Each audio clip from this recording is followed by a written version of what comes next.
My name is Amy.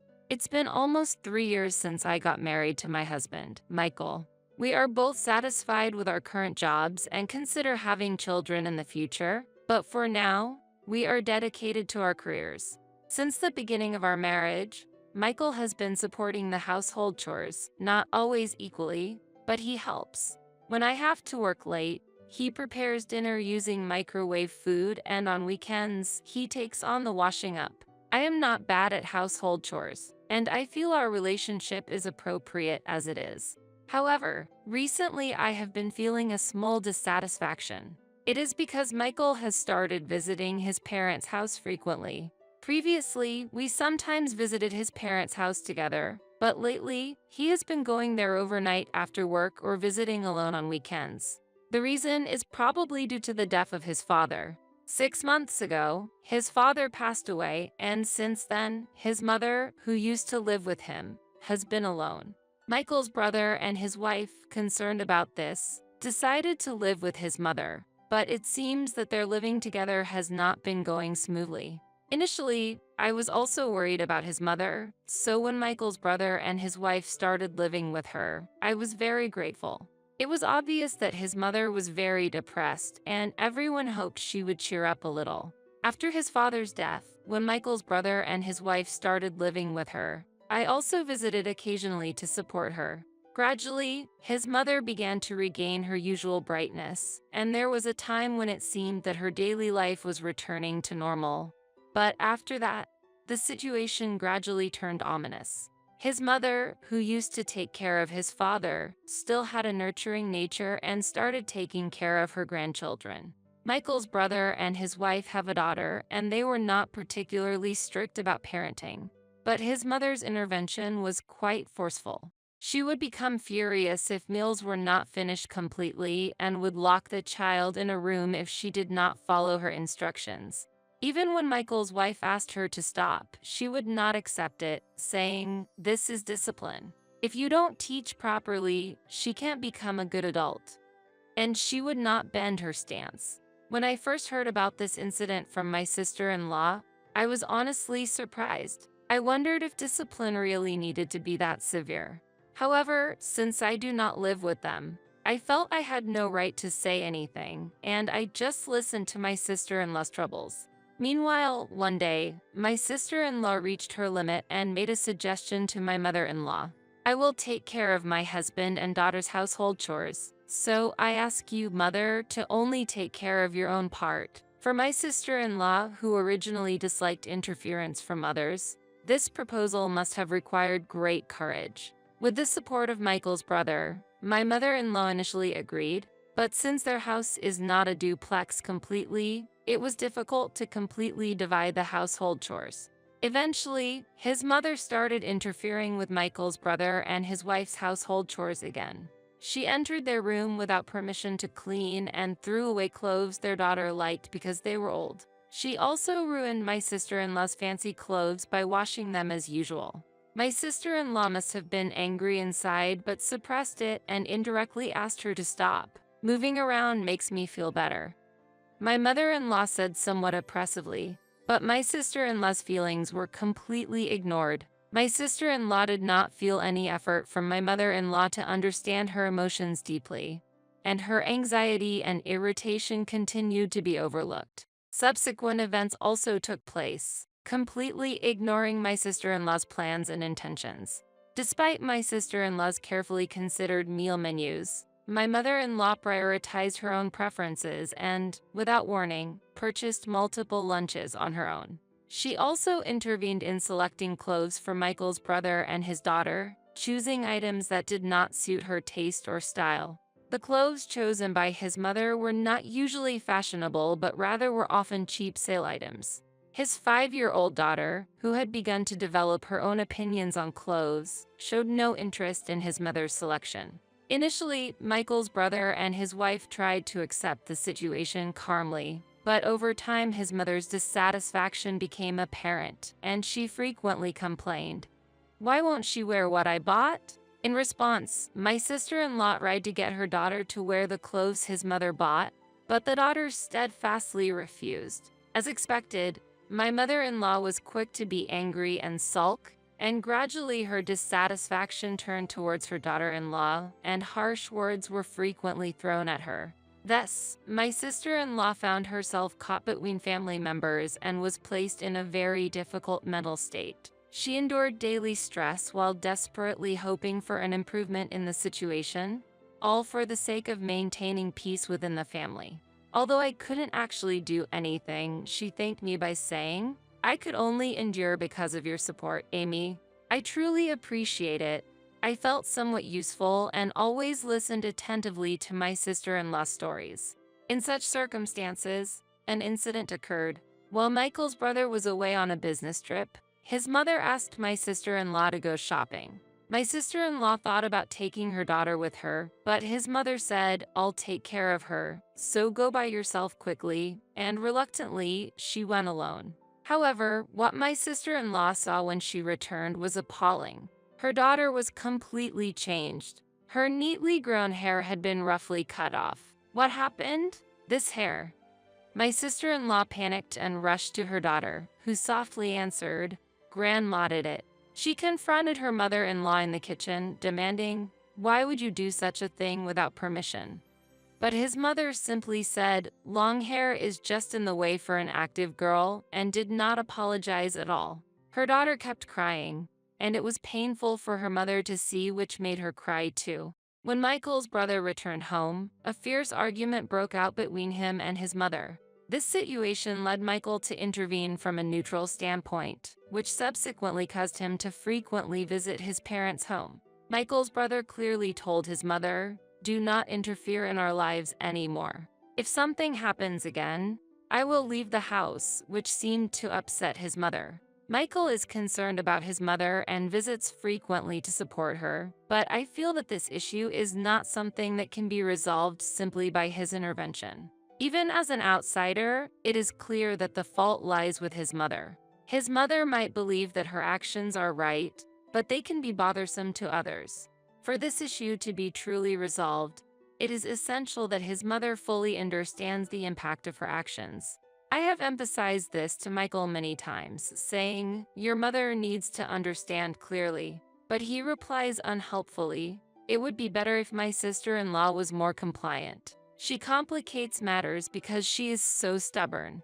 It seems that Michael often takes his mother's side. When I point out that his mother also has responsibilities, he counters with, "My mother is a considerate person, and as a result, I end up being scolded." I believe that when people do something for others, they do not cut someone's hair without permission. But to avoid making matters worse, I kept silent. No matter how often Michael goes to his parents' home, it is clear from his behavior that no resolution is being reached. I myself have been busy with work and have had few opportunities to visit his parents' home, but out of concern, I contacted my sister-in-law to inquire about her recent state. As expected, my sister-in-law's and her husband's stress seemed to have increased, and she shed tears over the phone. I appreciate that Michael confronts his mother, but I'm convinced that the fundamental problem won't be resolved unless she changes herself, she said. I completely agree. The feeling of helplessness overwhelmed me when I think about why Michael focused on short-term solutions and failed to understand the deep feelings of his brother and sister-in-law. While enduring these mentally tough days and wishing to somehow support his sister-in-law and her husband, I returned home from work one day to an unbelievable scene. "Welcome home, Amy," greeted his mother. Mother? Why are you here?" I was surprised. When I asked a question, Michael appeared from the back of the room and said, "I invited my mom here." She seemed uncomfortable at home, while laughing amiably with his mother. Truly, this is no laughing matter. Bringing his mother to our home without permission is not an acceptable action. Holding that thought, I confronted Michael when his mother went to the bathroom. "What's this about? You didn't discuss this with me, did you?" However, Michael justified his actions as if they were appropriate, saying, "Mom just accumulates stress being in that house. That's why I thought a change of environment was necessary." According to Michael, this was supposed to improve his mother's situation, but deciding without consulting me is unreasonable. This only increases my irritation towards him. Indeed, our apartment is family-friendly, and although there indeed was a spare room, it was intended for future use for our children and was then being used as a storage room. Michael has arbitrarily turned it into his mother's room. How long do you intend to have your mother stay here? I asked, to which he replied, well, we'll see how it goes, and then immediately started using his smartphone. Just as his mother returned from the bathroom, I was unable to continue my conversation with Michael. Considering the situation of his brother and sister-in-law, I understand that it is important to keep a physical distance from his mother, but I also live in this apartment. Honestly, it is difficult to live permanently with his mother. Nevertheless, since Michael brought her home, I cannot easily ask her to leave. Feeling the need to address this situation, I sent Michael a message during my lunch break the next day saying, I want to talk without your mother tonight. Let's meet outside after work. I specified the time and place. After work, I went to the agreed place, but no matter how long I waited, Michael did not show up. He didn't reply to my messages, and I couldn't reach him by phone. Worried that something had happened, I decided to go back home. To my surprise, Michael had already returned home when I got there. I couldn't hide my confusion. Didn't I tell you in the message that I wanted to talk? Why did you come home first? I questioned him. I asked Michael in a low voice when his mother was not nearby. Why do we need to talk? Mom is alone at home now. We should return quickly before she feels lonely, he answered. I was left speechless by his response. I was just dumbfounded and couldn't hide my surprise. I had not thought Michael could be this incomprehensible. Previously, Michael's brother and his wife lived close to the parents' home, and our interactions with them were frequent. Because of this, I often relied on Michael's brother and his wife, since we rarely visited his parents' home. I had not realized how much Michael indulged his mother. What should I do? Thinking about this, I couldn't concentrate at work and took the afternoon off, returning home early. That day, his mother said she was going out with a friend, so no one was at home, and for the first time in a long while, I was able to relax alone. Then the doorbell rang, and when I went outside, several large packages had been delivered. Michael doesn't usually shop online, and I hadn't ordered anything recently, so I was suspicious. When I checked the shipping label, all the packages were addressed to his mother, and Michael's name was listed as the sender. Michael intends to keep his mother in this house permanently, I realized immediately. In the evening, I received a message from Michael saying, I'm having dinner with Mom before coming home. At that moment, everything seemed foolish to me, and my affection for my husband rapidly cooled. Previously, I had strongly desired to resolve the issues with his mother, but even that desire had faded. That night, I went to sleep alone without waiting for Michael and his mother to return. The next day was Michael's day off, and while I was having breakfast, he got up. Mom's packages might arrive today, so please receive them. I'm going shopping with her, he said nonchalantly. Without looking at him, I replied, I sent them back. He suddenly got angry and shouted, why would you do that? Calmly, I responded, it's difficult for her to live here permanently without discussing it. Michael became furious and said, then you can leave. But I no longer felt shocked. I left the house and went to my parents' home. During that time, Michael contacted me several times, but each message was essentially telling me to apologize. Fed up with the nonsense, I immediately blocked his calls. Later, I prepared the necessary documents and decided to return to the apartment in a few days. When I pressed the intercom, Michael appeared and said mockingly, have you finally come to apologize? While glaring at him, I declared, I'm coming back to this apartment. Hearing my statement, he seemed to misunderstand that I was apologizing. I did not miss his smug expression. I continued to speak calmly. So, could you and your mother please leave this place? What? His eyes widened in surprise. As he looked confused, I took out some documents. Remember? This apartment originally belonged to my parents. Michael's eyes widened further, and he was clearly shaken as he lost his words. Ignoring Michael, I continued talking. And here is the divorce form. Sign it. If you don't want to, I will go through a lawyer. Don't think you can avoid the divorce, okay? Michael's face turned pale rapidly, and he started to panic as if he finally realized the seriousness of the situation.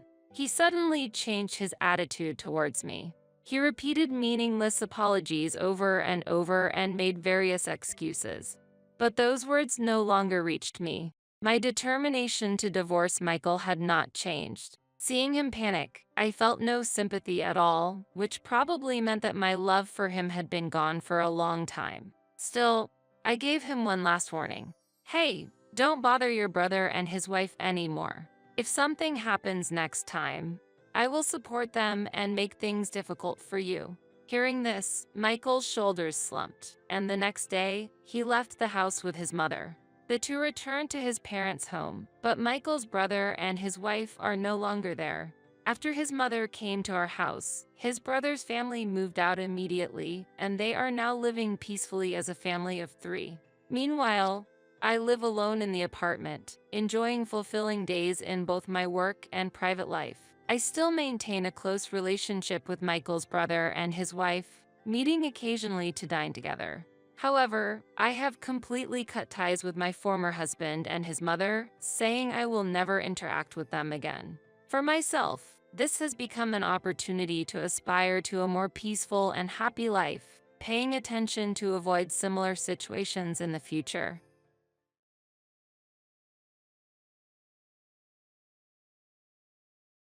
Every couple, over time, experiences various problems and many difficulties.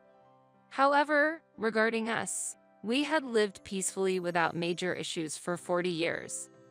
That was how I felt about it.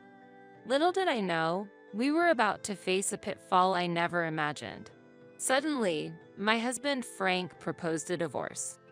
When he announced the separation, he was holding a splendid bouquet of flowers. That day was his 65th birthday, and he had just retired from his job. The bouquet, a retirement gift from his colleagues, was adorned with flowers in soft shades of orange, pale yellow, light blue, and white. Looking at the bouquet, I couldn't help thinking, oh, it looks expensive. Maybe worth $200 or $300. A bit stingily. As I was absent-mindedly staring at the bouquet, Frank gently smiled and handed it to me, saying, "Dorothy, thank you for all the hard work." How embarrassing. Reflecting on it, I realized I had never received a bouquet from Frank since we met. He always said, bouquets are an unnecessary luxury. So whenever we celebrated, we always dined out luxuriously. When I asked him what he wanted for his birthday during our early dating days, his reply was something like, all-you-can-eat barbecue. Moreover, since he lacked the sense of gifting others to bring them joy, I had never received a present, not even flowers, for my birthday. It was surprising that Frank, of all people, chose to give me a bouquet on his retirement day. It was clear he didn't buy it himself and probably thought, I don't need a bouquet. But I still felt happy. What's this all about? Well done, Frank. Now you can relax and enjoy doing what you love, I said, a bit overwhelmed. While my heart was still fluttering as I received the bouquet, Frank said seriously, "Thank you for helping around the house. You're not needed anymore. I want a divorce. I will live with my mother from now on." Frank and I were high school classmates and started dating in our second year. After breaking up and getting back together several times, we married on my 25th birthday. Our relationship was more like friends of the opposite sex who got along well, and we married because being with each other was fun and comforting. We have 2 children, but parenting wasn't too burdensome as our parents loved their grandchildren and actively helped out. We were able to enjoy work and leisure, sometimes together and sometimes separately with our friends. This is why we faced fewer issues than a typical couple. There was just one instance when Frank had an affair in his 40s, and by the time I found out, they had already broken up. I discovered a photo of Frank cozily close to his mistress, presumably taken during a company trip, in his bag about 6 months later. Even though we had a friendship like marriage, finding that photo was a huge shock. When I confronted him, he readily admitted to the affair, which lasted about 2 months after the trip. He told me plainly, "I felt lonely when you were busy with work and often stayed in hotels, and my heart wandered to a female assistant." Maybe I should have expressed more strongly how much that incident had shocked me. But in the end, you were the best. That girl always wanted accessories or to watch foreign romance movies, which was troublesome. "I've come to appreciate your good points again," he said, and I felt inclined to forgive him. So, we didn't take any major steps like divorce. I realized I had also been underestimating Frank, so I decided to quit my job and reflect on this. That was about the extent of our major marital issues. But it seems it wasn't the same for Frank. He said he had felt uncomfortable since our honeymoon. "I wanted a trip focused on dining, but you selfishly chose a sightseeing-centric itinerary. Even during the tours, I was just hungry, and the meals provided were ordinary. I felt at that time that you were someone who didn't consider my preferences." What? He had been thinking that for 40 years. I was really shocked inside. Sure, our honeymoon was sightseeing-focused, but who was it that enjoyed it at the time? Who was the one who went out on a special night tour, leaving me at the hotel suffering from jet lag? Even with jet lag, if you were really interested in enjoying the trip, you could have rested properly on the plane. It's all about mindset. That's ridiculous. Frank had always been somewhat self-centered, but I never thought he was this bad. As I stood there speechless, Frank said, "It would be hard to leave suddenly, so I'll give you a month. Please take all your things and leave during that time." And then he went back to his room. Thinking of pleasing Frank, I had prepared high-quality beef, fine wine, and cakes made by a renowned pâtissier, all arranged on the living room table. And I had even laid a stylish tablecloth. As I looked at this scene, tears started to flow. The next day, as Frank was about to go out, I approached him and asked why he considered divorce and chose to tell me on his retirement day. Frank coldly replied, "While I was employed, I needed your help for household chores and to take care of me. But now that I'm retired, you're no longer needed. A housemaid can replace your role." After that, Frank hardly interacted with me, didn't eat the meals I prepared, or even gave his laundry for washing. When I asked how he was managing meals and laundry, he said he was using restaurants and coin laundries. "I've made preparations so I can live without you." Nowadays, a man can manage alone. I see, so Frank really only saw me as a household helper while I was working. I was also working and contributing $2,100 a month for living expenses. And to think this is what it came to on his retirement day.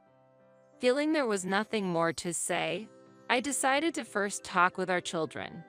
Frank and I have a 39-year-old son and a 37-year-old daughter, both married and living in nearby states. I called them to a cafe and revealed that I was considering a divorce. My son immediately responded, "Yeah, that sounds like a good idea. But when did you realize, Mom?" "Realize what?" As I looked puzzled, my son also seemed surprised. "Wait, you really didn't know? Dad's been having an affair with a younger woman." My son said he saw Frank and a young woman heading towards a motel while he was walking in a busy district on a sales call. When I expressed shock, Frank initially panicked, but then said, "It's just for fun, Mom knows about it." "Remember when you were 20, how Dad had an affair with a colleague from work?" Mom was calm about it then, and I thought it would be the same this time. My son casually mentioned this, Frank having an affair again. And to think he was deceiving me with such lies. I had believed him when he said he would live with his mother after our divorce, but that turned out to be a lie too. As I was stunned, my daughter suggested using a detective agency to investigate Frank's actions. Indeed, there's no point in just being shocked. It would be regretful to let this end without doing anything. I decided to conduct a thorough investigation. After a week of investigation, it was revealed that Frank's mistress was a front desk worker at his company, and he was giving her a set amount of money as an allowance every month. A detective recorded their conversation in a cafe, where it was heard that the allowance was about $1,000 per month, and the woman was asking for more. Frank's response was, "I plan to divorce my wife, so let's get married. I'll arrange for more than enough money." So that's why he was trying to get me out of the house. My children suggested that I talk to this woman. However, I wanted to shock Frank and his mistress in a more effective way. After researching extensively on the internet and consulting a lawyer acquaintance, I found a way to have a significant impact on them.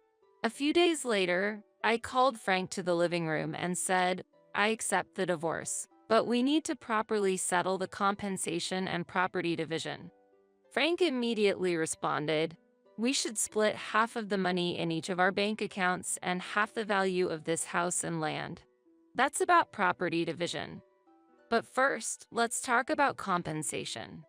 I intend to demand $50,000 from you." Why? Late life divorces aren't uncommon. Why do I have to pay that much? As Frank scoffed, I showed him several photos of his affair. "This should explain why you need to pay compensation," I said, and Frank looked shocked. "Besides, I recorded your conversation, and I know she gets an allowance of $1,000 every month. Oh, and planning a trip to celebrate 3 years of dating and marriage? That means for 3 years, you've been giving her $1,000 monthly. That money belongs to our marital assets, so I'll include it in the property division." One more fact. Frank had left an open credit card statement scattered everywhere. After collecting and scrutinizing them, I found suspicious expenses totaling over $20,000, including stays at high-end hotels in the capital and purchases from famous international brands for women. I would also include these in the property division. By the way, I found a lease agreement for an apartment from 3 years ago under your name. I had a detective check, and it turns out your mistress lives there.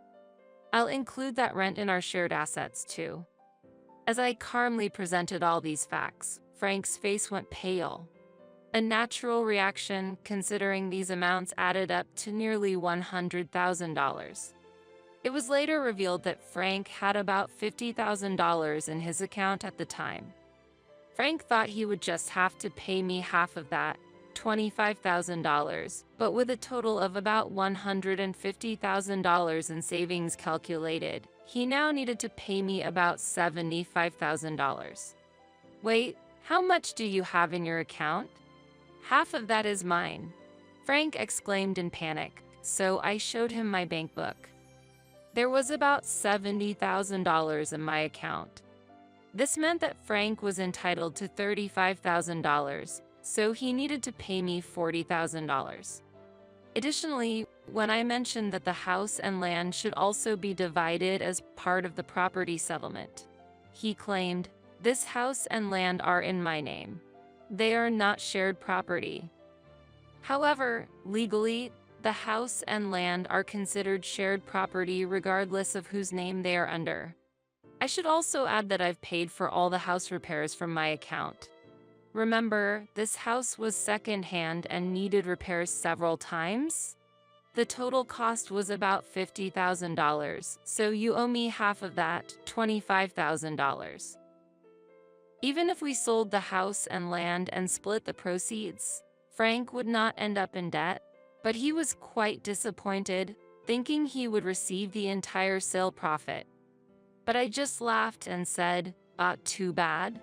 Here's the divorce papers." As I handed them over, I saw a slight smile on Frank's face. Pretending not to notice, I urged him, "Sign it quickly. I'm planning to submit it right now." After he signed on the spot, I grabbed the documents and hurried to the city office. When I returned home 30 minutes later, Frank was sitting confidently on the sofa.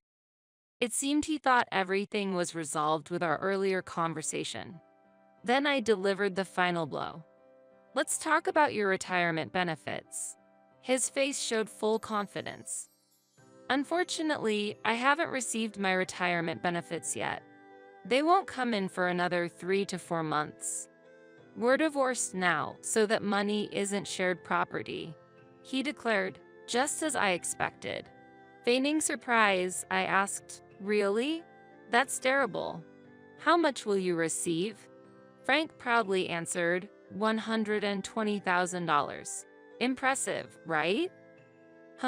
That amount is average for a small to medium-sized company. So, I'll be receiving $60,000, right? Wait, hold on. The retirement benefits will be paid after our divorce. Frank replied in shock. That's the thing. Even after divorce, retirement benefits are subject to property division. I read online about a case where a couple divorced 5 years before retirement, and the retirement benefits were divided.